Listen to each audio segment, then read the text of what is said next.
नमस्कार, मैं हूं प्रीति और आप देख रहे हैं खबर कनेक्शन। छत्तीसगढ़ के बहुचर्चित शराब घोटाले में आज एक बड़ा मोड़ आया। प्रवर्तन निदेशालय यानी ईडी ने 2 साल की गहन जांच के बाद 29,800 पन्नों की फाइनल चार्जशीट कोर्ट में पेश कर दी है।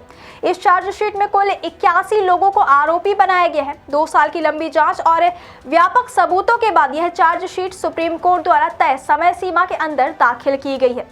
ईडी ने इस मामले में यह साफ कर दिया कि यह कोई साधारण भ्रष्टाचार का मामला नहीं बल्कि एक संगठित अपराध है, जिसमें सरकारी मशीनरी का गलत तरीकों से इस्तेमाल कर लाखों करोड़ों रुपए का नुकसान सरकारी खजाने को पहुंचाया गया।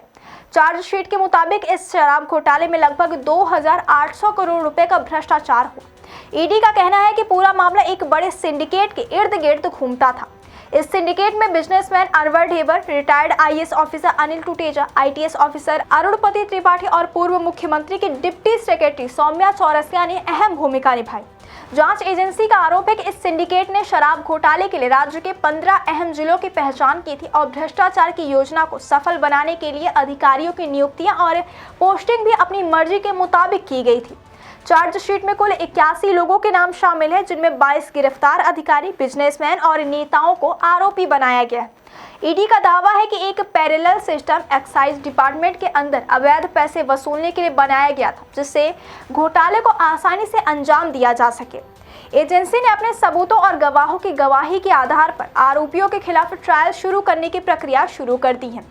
ईडी का कहना है कि यह मामला किसी व्यक्तिगत भ्रष्टाचार का नहीं बल्कि यह संगठित अपराध का मामला है, जिसमें पूरे सरकारी तंत्र का इस्तेमाल किया गया। एजेंसी ने यह भी बताया कि आरोपियों ने राज्य की सरकारी मशीनरी और कानून का इस्तेमाल कर न केवल व्यक्तिगत लाभ उठाया बल्कि सरकारी खजाने को भी भारी नुकसान पहुंचाया है। इस घोटाले की जांच के दौरान ईडी को मिले सबूतों के मुताबिक घोटाले की राशि लगभग 2,800 करोड़ रुपए आंकी गई है, जबकि अन्य जांच एजेंसी यानी ईओडब्ल्यू इसे लगभग 3,000 करोड़ रुपए का घोटाला मान रही है। दोनों एजेंसियों के आंकड़ों के आधार पर माना जा रहा है कि यह राशि बढ़कर 3,500 करोड़ रुपए तक पहुंच सकती है। यह आंकड़ा छत्तीसगढ़ में अब तक सामने आए किसी भी भ्रष्टाचार मामले से कहीं अधिक है। चार्जशीट में ईडी ने यह साफ किया कि यह सिंडिकेट बड़े पैमाने पर शराब व्यापार और एक्साइज डिपार्टमेंट में हुए भ्रष्टाचार के जाल के जरिए काम कर रहा था। आरोपियों ने सिस्टम को अपने इच्छानुसार नियंत्रित किया और सरकारी खजाने से पैसे हड़पने के लिए कई स्तरों पर पैसे वसूलने की योजना बनाई।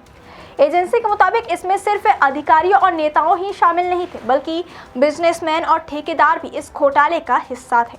विशेष रूप से चार्जशीट में जिन 81 लोगों को आरोपी बनाया गया उनके खिलाफ पर्याप्त सबूत और गवाहों की गवाही शामिल है। इनमें प्रमुख अधिकारियों और उच्च पदस्थ नेताओं के नाम हैं। ईडी के मुताबिक इस मामले में गिरफ्तार लोग सीधे तौर पर भ्रष्टाचार और सरकारी खजाने को नुकसान पहुंचाने के लिए जिम्मेदार हैं। छत्तीसगढ़ शराब घोटाला राज्य में लंबे समय से चर्चा का विषय रहा है। पिछले 2 साल से ईडी इस मामले की गहन जांच भी कर रही थी।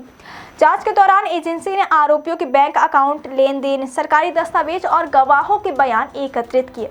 इस पूरी प्रक्रिया में यह स्पष्ट हो गया कि यह कोई साधारण भ्रष्टाचार का मामला नहीं बल्कि यह एक सुनियोजित और संगठित जाल था।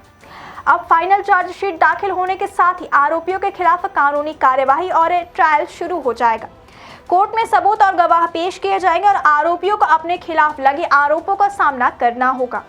विशेषज्ञों का कहना है कि यह मामला छत्तीसगढ़ में भ्रष्टाचार और सरकारी घोटालों के खिलाफ एक मिसाल बनेगा।